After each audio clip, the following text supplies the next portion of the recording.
नमस्ते दोस्तों, कैसे हैं आप लोग। तो दोस्तों आज हम पढ़ने वाले हैं मनोज चित्रकथा में डार्क टेल्स की कॉमिक्स आखिरी उजाला।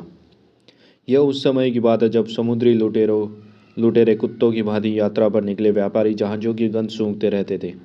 एक जहाज़ की पाल दिखाई दे रही है बोलान। वह अवश्य ही व्यापारी जहाज़ होगा, यानी हमारा आज का शिकार। हा हा हा। कुछ ही देर में वे व्यापारी जहाज़ के निकट आ पहुंचे। फायर! व्यापारी जहाज पर बारूदी हथियार नहीं थे, इसलिए उसके यात्री मुकाबला न कर सके। व्यापारियों को सफाया कर लुटेरे उस जहाज पर जा चढ़े। अब इनका सारा माल हमारा है, सब मर गए। जहाज पर लदा कीमती सामान वह अपने जहाज पर पहुंचाने लगे। हा हा हा। आज किस्मत हम पर मेहरबान है, बहुत माल हाथ लगा है। शराब से भरा एक बैरल भी उनके हाथ लगा। वाह, बहुत दिनों से शराब नहीं पी थी। इसे भी ले चलो, आज जश्न मनाएंगे। दोनों ने मिलकर उस भारी बैरल को उठाया। उफ, बहुत भारी है। अचानक लाशों के बीच से गुजरते हुए एक घायल यात्री ने बोलान का पांव थाम लिया। रुक जाओ, खुदा के लिए यह लूटपाट ना करो, यह मेरे जीवन भर की पूंजी है। तू गोली खाकर भी जिंदा है बुड्ढे। हाँ, मेरी दौलत वापस कर दो, वरना यह समुद्र तुम्हें कभी क्षमा नहीं करेगा। यह हमारा क्या बिगाड़ेगा बुड्ढे, हम तो समुद्र के राजा हैं। जब तक पानी पर रहेंगे मौत भी हमारे निकट नहीं आ सकती। समुद्र हमारा क्या बिगाड़ेगा। ले, तू मौत का मजा चख। उफ, दरिंदगी की हद पार कर दी जालिम बोला ने। भारी बैरल तले कुचला गया उस बूढ़े यात्री का सिर।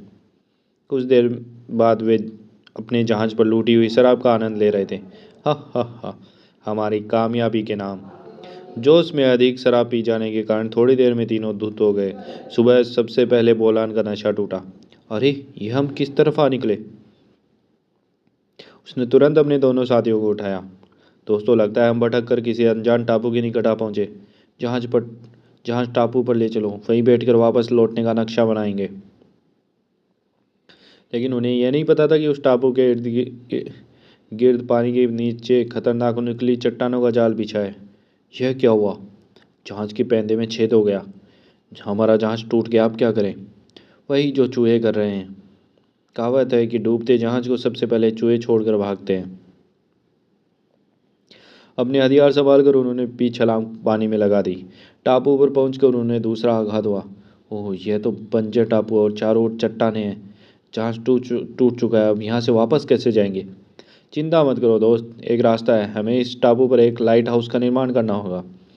हमारे पास कुछ ही हफ्तों का राशन है। उसके बाद क्या होगा, यदि शीघ्र इस बंजर टापू से नहीं निकले तो भूखों मरना पड़ेगा। लाइट हाउस देखकर समुद्र में यात्रा करता कोई जहाज इस ओर अवश्य आएगा और हमें इस कैद से मुक्ति मिल जाएगी। बहुत अच्छी सोची। अपने जहाज के तख्ते और बलियां उखाड़कर वे टापू पर ले आए और लाइट हाउस का निर्माण आरंभ हुआ। कई हफ्तों तक वे तीनों कड़ी मेहनत करते रहे। आखिर वे एक ऊंचे एवं सुरक्षित लाइट हाउस का निर्माण करने में सफल हो गए। आओ दोस्तों, लाइट हाउस में रोशनी करते हैं। इस रोशनी को देखकर कोई ना कोई जहाज अवश्य ही सो आएगा और हमें इस सुनसान टापू से छुटकारा मिल जाएगा। वीराने में लाइट हाउस का प्रकाश जगमगाने लगा। तीसरी रात एक जहाज ने उस लाइट हाउस को देखा। वहाँ कोई आबाद टापू है। टापू पर फंसे शैतानों में से उस जहाज को देखा। एक जहाज आ रहा है। लेकिन वह जहाज भी पानी में उभरी चट्टानों का शिकार हो गया। ओह, ये खतरनाक चट्टानें किसी जहाज को टापू तक पहुंचने नहीं देती। उसके यात्री पानी में कूद रहे हैं, लेकिन हमें उनकी ज़रूरत नहीं। गोलियां बरसाकर उन्होंने सबको मार डाला। हा हा हा। अब उस जहाज में भरा माल भी हमारा हुआ और राशन भी। चलो सब कुछ निकाल लाते हैं। उस जहाज में काफ़ी कीमती सामान हाथ लगा। अब मैंने उस टापू से फ़िलहाल वापस जाने का विचार छोड़ दिया। लाइट हाउस देखकर कुछ और जहाज भी इधर आएंगे जिनसे हमें अच्छा खासा माल हाथ लग सकता है। अगले 4 सप्ताह में 3 अन्य व्यापारी जहाज उनके हाथ लगे। हर एक जहाज में कुछ चूहे भी टापू के मेहमान बनते गए। चूहों पर गोलियां नष्ट मत करो मूर्ख, मगर टापू पर चूहों की संख्या बढ़ती जा रही है। चूहों की चिंता बाद में करना, इस समय केवल इंसानों की चिंता करो। फिर अगले 2 महीनों तक कोई जहाज उधर नहीं आया। हमारा राशन तेजी से समाप्त हो रहा है, इसलिए कि यहाँ आ गए सैकड़ों चूहे भी राशन चुरा कर खा रहे हैं। 2-4 दिन में कोई जहाज नहीं आया तो भूखे मर जाएंगे। हौसला रखो, कोई जहाज अवश्य आएगा। लेकिन जहाज नहीं आया और उनका सारा राशन समाप्त हो गया। मुझे बहुत भूख लगी है। मुझे भी।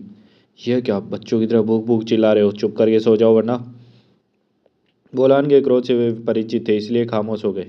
यह पागल गोली भी मार सकता है। राशन की कमी चूहों को भी महसूस हो रही थी। भूखे पेट भरने के जुगाड़ में थे। पाँव में तेज पीड़ा महसूस करके बोलान की नींद टूटी। शेष दोनों भी हड़बड़ाकर उठ बैठे। ओह, इतने चूहे! मारो इन्हें! शूट! घबराहट में अंधाधुंध गोलियां चलाकर उन्होंने अपना एमिनेशन भी समाप्त कर डाला। ओह, गोलियां समाप्त हो गई, लेकिन चूहे, भूखे चूहे उन पर टूट पड़ रहे थे। भागो, लाइट हाउस में चलो! बोलान और किफ पहले लाइट हाउस के दरवाजे पर पहुंचे। बंद करो दरवाज़ा, जल्दी! किफ ने दरवाज़ा बंद कर दिया। खोलो, मुझे भी आने दो। लेकिन उसे भीतर जाने का सौभाग्य प्राप्त नहीं हो सका। दरवाज़ा मत खोलना, मैं जारा को बचाऊंगा। किफ ने दरवाज़ा खोला और ये फूल चूहे अंदर आ गए। जला डालूंगा सबको। पूरी तरह से घबराया बोलान मसाल को चारों ओर मार रहा था। वह भूल चुका था कि लाइट हाउस लकड़ी का बना हुआ है। ओह, आग! पलक झपकते ही बोलान लपटों में घिर गया। लाइट हाउस ने अपने अंतिम प्रकाश से उस पूरे टापू को रोशन कर डाला था। यह शायद वहां चमकने वाला अंतिम प्रकाश था। समाप्त। कुत्ते की गवाही। पागलों की तरह दौड़ते उस युवक के कारण सड़क पर खलबली सी मच गई। उफ, अभी कार के नीचे आ जाता, खुद तो मरता, कम वक्त हमें भी मरवाता। ट्रैफिक में फंस गया वह युवक बेहद आतंकित हो उठा। चौराहे पर तैनात ट्रैफिक पुलिस के अधिकारियों ने थाम लिया उसे।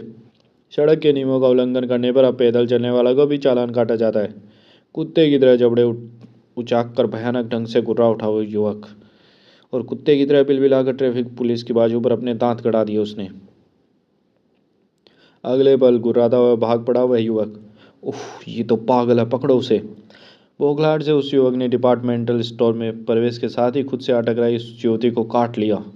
पल भर में हंगामा मच गया। पकड़ो, मारो उसे! डिपार्टमेंटल स्टोर के गार्ड भी उस भीड़ में शामिल हो गए। वो इन खिलौनों की रैंक के पीछे गया है। अब उस युवक से बच निकलने की कोई जगह नहीं थी। मारो कमबख्त को! कुत्ते की तरह भौंकता और गुर्राता खून से लथपथ होता चला गया वह युवक। पुलिस के वहां पहुंचने तक वह लाश में बदल चुका था। सर, ये इंसान नहीं हो सकता। ये कुत्ते की तरह भौंक रहा था और उसी की भांति व्यवहार भी कर रहा था। इस घटना के अगले दिन एक झबरीले कुत्ते ने पुलिस स्टेशन में घुसने का असफल सा प्रयास किया। अरे अरे, रुक जा, अंदर कहाँ जा रहा है? कुत्ता सीधा थानाध्यक्ष इंस्पेक्टर अर्जुन सिंह के कक्ष में पहुंचा। हक्का बक्का रह गया इंस्पेक्टर अर्जुन सिंह। राम सिंह, यह कुत्ता कहाँ से आ गया? इसके मुंह व पंजों पर खून लगा है। इसी पर कुत्ते की अगली हरकत पर ऐसे उछला इंस्पेक्टर अर्जुन सिंह जैसे बिजली का नंगा तार उसने छू लिया हो। उफ, कहीं मैं सपना तो नहीं देख रहा। कलम व कागज को अपनी तरफ घसीट कर ये क्या लिख रहा है? कागज पर कुछ लिखने के बाद क्रिंकनते विमोड में बैठे इंस्पेक्टर अर्जुन की तरफ कुत्ते ने कागज बढ़ा दिया। उफ, पढ़ा लिखा कुत्ता, विश्वास नहीं होता। रोमांच से थरथराते हुए इंस्पेक्टर अर्जुन सिंह ने कुत्ते द्वारा लिखा गया मैटर पढ़ना शुरू किया। मेरा नाम गिरधारी है। मैं पिछले 2 सालों से डॉक्टर ओथेलो का नौकर था। खाना लग गया है साहब। ओ जैकी! डॉक्टर अथोलो एक महान किंतु सन की व्यक्ति थे। वे अपने कुत्ते जैकी को अपनी औलाद की तरह प्यार करते थे। वह दिन रात अपने प्रयोगों में लगे रहते। उनका विषय था ब्रेन। ओह जैकी, तू मेरा कितना ध्यान रखता है। काश मैं तुझे भी इंसानों की तरह सोचने समझने की शक्ति दे पाता। तो दे दीजिए ना साहब, आप तो दिमाग के विशेषज्ञ हैं। किसी इंसान का दिमाग इसमें डाल दीजिए। मजाक में गई मेरी बात डॉक्टर अथेलो के दिमाग में घर कर गई। जैकी, मैंने तय कर लिया है, तुझे किसी इंसान का दिमाग दूंगा। उस रात मेरी ज़िंदगी में मनुष्यत भरने का फैसला कर डॉक्टर अथेलो चुपचाप मेरे क्वार्टर में पहुंचे और मुझे क्लोरोफॉर्म सुंघाकर बेहोश कर दिया। जब मुझे होश आया तो मैं इंसान नहीं रह गया था। सन की डॉक्टर अथेलो ने मेरा दिमाग जैकी में प्रत्यारोपित कर दिया। नहीं, यह नहीं हो सकता। मैं गुस्से में पागल हो उठा, जबकि डॉक्टर अथेलो उस वक्त अपनी कामयाबी पर खुश था। मेरा ब्रेन ट्रांसप्लांट का प्रयोग सफल रहा। मैं दुनिया का नंबर 1 ब्रेन स्पेशलिस्ट बन गया। आओ जैकी, अब तुम भी इंसानों की तरह सोच सकते हो। क्रोध से कांपता हुआ मैं डॉक्टर अथेलो पर टूट पड़ा।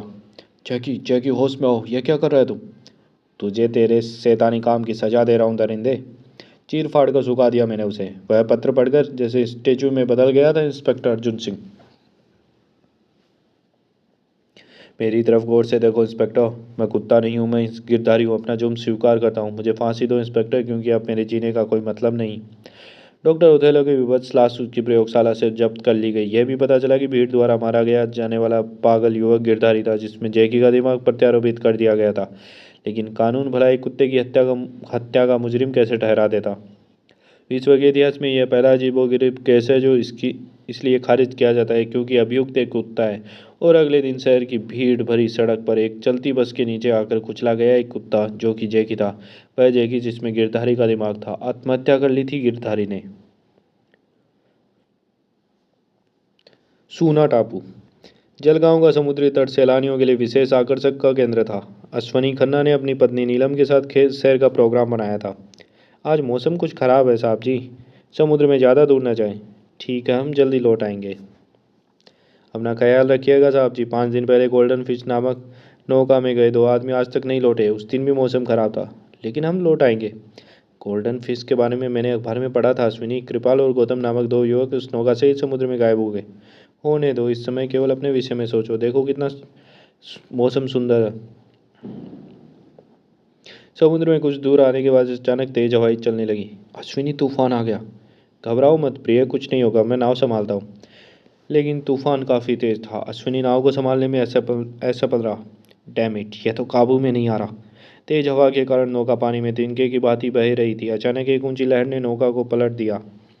दूसरी लहर नौका को दूर बहा ले गई। अश्विनी, नौका गई। खुद को संभालो नीलम, अब हमें तैर कर किनारे पहुंचना होगा। लेकिन किनारा है कहाँ? हमें तो दिशा तक का आभास नहीं। तुम ठीक कर रही हो नीलम, काश हम इस खराब मौसम में ना आए होते। तभी दूर एक नौका का पाल दिखाई दिया। नौका? नीलम, वह हमारी ओर आ रही है। थैंक गॉड, हम बच गए। नौका के निकट पहुंचते हुए उस पर चढ़ गए। ओह कम ऑन नीलम। ऊपर आने के बाद उन्होंने नौका को बिल्कुल खाली पाया। इस पर कोई इंसान नहीं। अरे यह तो बिल्कुल खाली, इसमें नाविक कहाँ है? तभी नौका स्वयं ही एक दिशा में मुड़ गई और तेजी से आगे बढ़ चली। वो यह किधर जा रही है? उधर तो दूर दूर तक किनारा नजर नहीं आ रहा। अश्विनी लपक कर कंट्रोल व्हील पर पहुंचा। उफ, यह तो हिल भी नहीं रहा, जाम हो गया। हम कहाँ जा रहे हैं अश्विनी? पता नहीं, ऐसा लगता है कोई अदृश्य शक्ति नौका को कंट्रोल किए। रात का अंधेरा तेजी से फैलता जा रहा था। निराशा में डूबे दोनों केबिन के भीतर आ गए। यह तो गोल्डन फिश बोट है, लेकिन यह तो 5 दिन पहले लापता हो गई थी और इसके सवार कहाँ हैं? किंतु इन सवालों में से एक का भी जवाब उनके पास नहीं था। नीलम, हमें स्वयं को भाग्य के हाथों सौंप कर बैठ जाना चाहिए। देखते हैं भाग्य कहाँ ले जाता है। और हम कर भी क्या सकते हैं? रात आधी से आधी अधिक बीत गई और नींद आ गई। अचानक ही वह केबिन जीवित हो उठा। हा हा हा, आज नौकायान में बहुत आनंद आ रहा है। कृपाल, एक पैग और दो। देता हूँ। लो गौतम, यह तुम्हारे जीवन का अंतिम पैग है, पी जाओ। क्या मतलब? मतलब यह कि हम दोनों जिस फर्म में पार्टनर है, मैंने उसका अकेला मालिक बनने का निर्णय कर लिया और इसके लिए तुम्हें मरना होगा। तुम मुझे मारना चाहते हो? हाँ, और उसके बाद मैं तुम्हारी लाश को सूने टापू पर ले जाकर दफन कर दूंगा। मुझे मारकर तुम नहीं बचोगे। मेरी हत्या के आरोप में तुम अवश्य पकड़े जाओगे। हाँ, शायद पकड़ा जाऊं और मुकदमा भी चले, लेकिन मैं कहूँगा कि तुम बोट से समुद्र में गिरकर डूब गए। कोई चश्मदीद गवाह भी नहीं होने के कारण मेरा वकील शक का लाभ दिलाकर मुझे बरी करा देगा। तुम धूर्त और विश्वासघाती हो। अगर तुमने मुझे मार दिया तो मेरी आत्मा तुम्हें चैन से नहीं बैठने देगी।